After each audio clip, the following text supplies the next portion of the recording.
I'm gonna break down my LDG Hammer build. It's a size small. It at one point in time had the little plate on the bottom that indicated it was number 70. It's got this like army green color to it. 700C build. I have not grinded out the back end to fit 26-inch better. So let's dig in. On the back end, I've got a Fist Bike Co. rear hub, 14 mil axle, 10 tooth micro cog.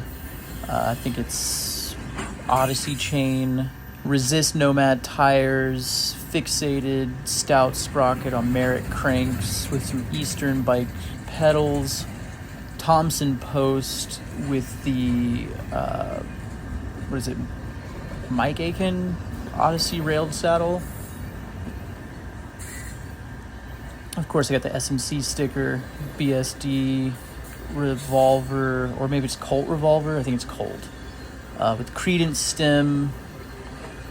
I got a custom top caps made by a local friend, Brian, that runs Liminal Machine Works. I got T1, I think they're 9-inch bars.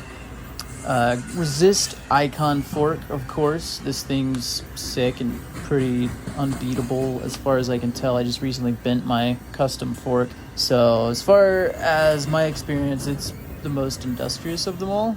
Front hub, I've got a Master, again laced to the fixated rims. Eventually I'll get a Master hub put on the back end, just, whenever I end up destroying this cog or hub.